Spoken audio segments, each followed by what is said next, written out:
Assalamualaikum warahmatullahi wabarakatuh. Sehat anak-anak? Semoga di rumah tetap semangat belajar, tetap sehat, dan semoga wabah ini cepat berlalu ya. Hari ini kita akan belajar matematika tentang peluang ya, peluang suatu kejadian. Jangan lupa ya untuk absen dulu di kolom komentar sebagai bentuk kehadiran kalian pada hari ini. Oke, kita lanjut.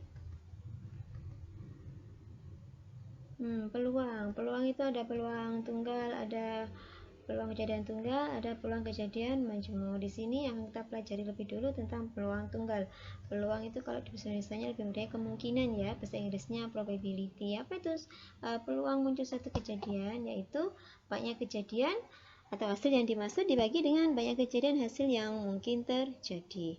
Jika A adalah suatu kejadian dan S besar adalah ruang sampelnya, maka peluang kejadian A didefinisikan sebagai peluang A ditulis P besar dalam kurung A besar sama dengan banyaknya kejadian A atau banyaknya anggota A dibagi N kecil A besar dibagi dengan N S besar, banyaknya anggota S. Lebih mudah seperti ini ya. Peluang yang ditanya sama dengan banyaknya anggota yang ditanya dibagi dengan banyaknya anggota ruang sampel. Kalau di sini ditanyakan peluang A, berarti yang di sini sama dengan banyaknya anggota A dibagi NS. Kalau di sini ditanya peluang kejadian B, maka di sini banyaknya kejadian B dibagi dengan banyaknya ruang sampel. Begitu ya, paham ya? Kita ke kisaran nilai peluang. Peluang bernilai antara 0 dan 1. Peluang tidak mungkin lebih dari 1 dan tidak mungkin bernilai negatif atau kurang dari 0.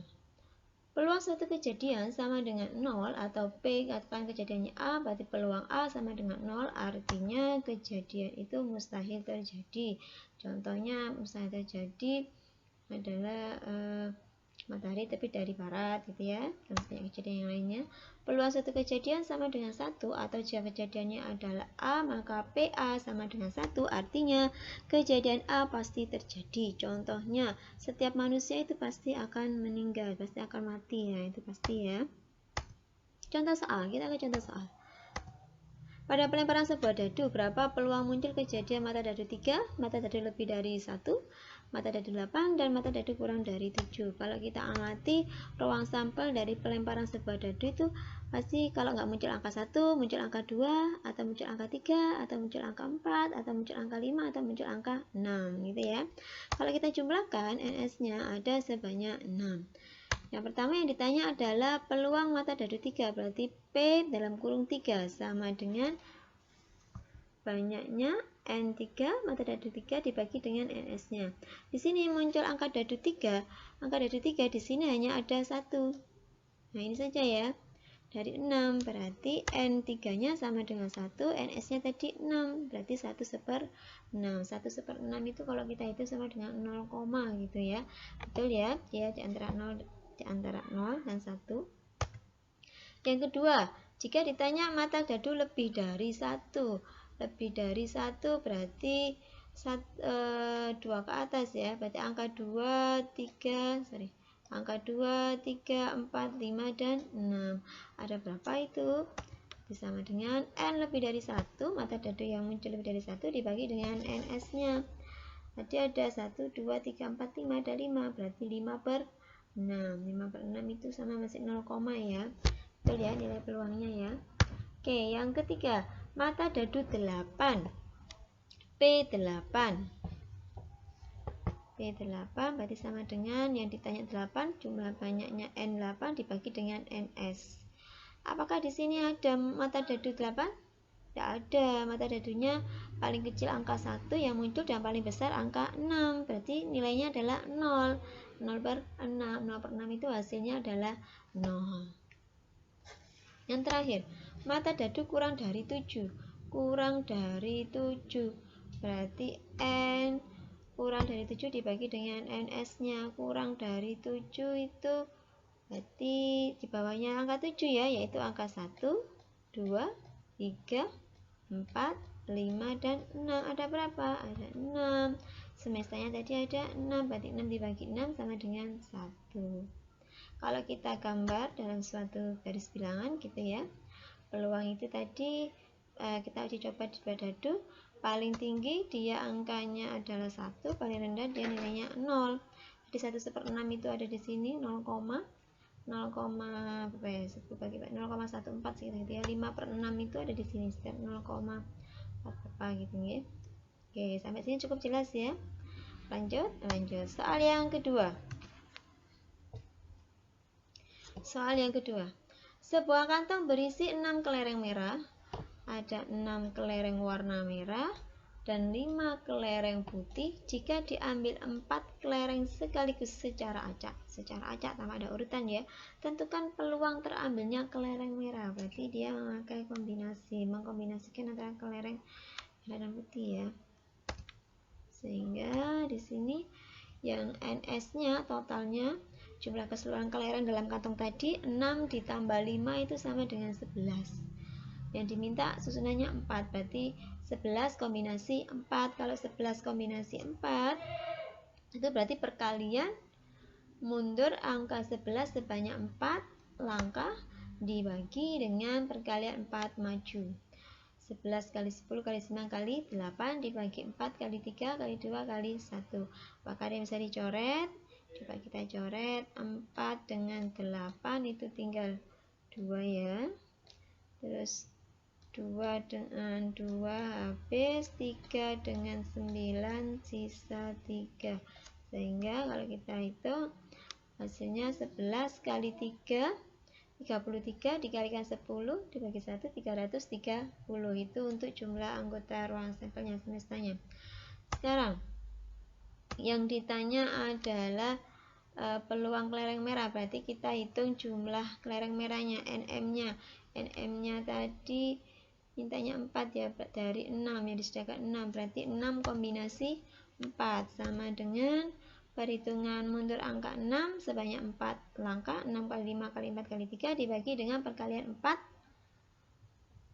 maju ke depan ya, 4 kali 3 2 kali 1. Kita pakai cara cepat. Ada yang bisa dicoret? Nah, ada 4 dengan 4, 3 dengan 3, 2 dengan 6, sisa 3, sehingga tinggal 3 kali 5, hasilnya 15. Sekarang ditanya peluang terambilnya kelereng merah, berarti PM sama dengan NM dibagi dengan NS. NM-nya tadi 15 dibagi dengan 330. Kita bagi dengan 15 ketemu 1/22 start 0, ya. Oke, sampai sini cukup jelas ya. Lanjut. Sekarang kita ke peluang komplement suatu kejadian. Peluang komplement suatu kejadian A. Jika komplement suatu kejadian A terjadi sama artinya dengan kejadian A tidak terjadi. Komplement A ditulis A absen seperti ini ya, atau A C, ada pangkatnya C gitu ya. Komplement A bacanya. Peluang kejadian bukan A ditulis P dalam kurung A komplement A pangkat C gitu ya. Kalau tadi kan peluang A tulis PA, kalau bukan kejadian A berarti A-nya dipangkatkan dengan C atau dipakai tanda petik atau tanda seru tadi ya. Oke. Saya ditulis peluang A ditambah peluang A komplement itu jumlahnya pasti 1.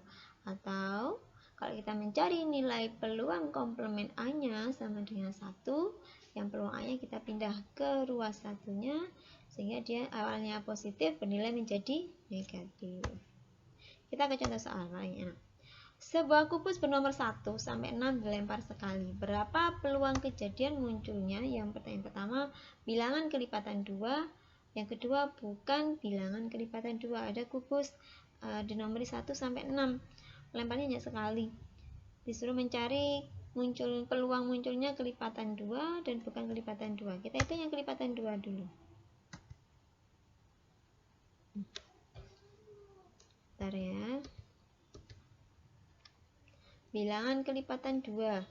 Tadi angkanya 1 sampai 6. Kalau bilangan kelipatan 2 itu berarti angka berapa saja?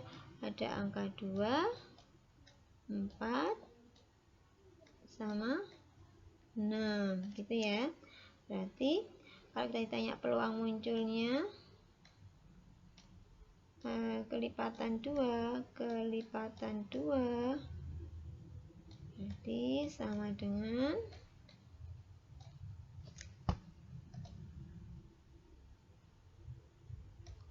N kelipatan 2 dibagi dengan NS-nya.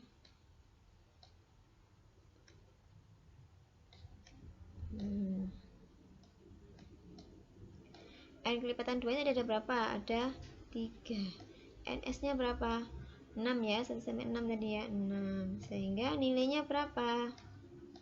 1/2 atau 0,5. Ini yang A ya. Oke. Sekarang yang P. Yang P mintanya bukan kelipatan 2, bukan kelipatan 2. Tadi sudah ada kelipatan 2, berarti yang ditanya adalah peluang K2 komplement ya. K kelipatan 2. Maaf ya. Ini ada komplement, pangkat komplemennya sama dengan 1 dikurangi peluang kelipatan 2. Kelipatan 2 nya kebetulan tadi kan sudah dihitung ya, sudah ketemu ya. Oke, sama dengan 1 dikurangi tadi ini ya, 1/2. 1/2. 1 dikurangi 2, 1 dikurangi setengah, 1/2 sama dengan 1/2. Oke, itu sama dengan 0,5 ya. Ya, ini hasilnya. Kalau tidak percaya, yang B ini bisa kita coba dengan cara yang kedua, yaitu bukan bilangan kelipatan 2 itu berarti angka berapa? Angkanya yaitu angka 1, 3, dan 5, gitu kan? Ya. 1, 3, dan 5 ini jumlahnya berapa? 3 kan? Kalau kita hitung berarti dia menjadi N, bukan kelipatan P, bukan kelipatan 2, komplement gini ya, anak-anak, sama dengan N yang ditanya apa, di sini jumlah yang ditanya, begitu ya, bukan kelipatan 2, atau ini saya nggak pakai komplement nih, saya pakai B, bukan kelipatan 2, sama dengan bukan kelipatan 2 dibagi dengan NS-nya. Bukan kelipatan 2 tadi jumlahnya berapa? 1, 3, 5, ada 3 ya. Berarti 3 dibagi dengan 6. Ketemu, maaf ya, ketemu 1/2. Sama ya. Oke, gimana? Cukup jelas ya? Bisa lanjut? Lanjut. Sekarang kita ke frekuensi harapan suatu kejadian. Frekuensi harapan suatu kejadian adalah hasil kali banyak percobaan N dengan peluang kejadian tersebut. Nah, ini dirumuskan dengan F besar H kecil. Ini kejadian A. Kalau di sini kejadian A, berarti di sini peluangnya A dikalikan banyaknya percobaan. Atau kita uraikan yang peluang A-nya ini, sehingga frekuensi harapan suatu kejadian sama dengan banyaknya kejadian A dibagi dengan banyaknya anggota ruang sampelnya dikalikan dengan banyaknya percobaan. Contoh, sebuah uang logam dilempar sebanyak 30 kali. Uang koin itu ya dilempar sebanyak 30 kali. Tentukan frekuensi harapan munculnya gambar. Nah, munculnya gambar.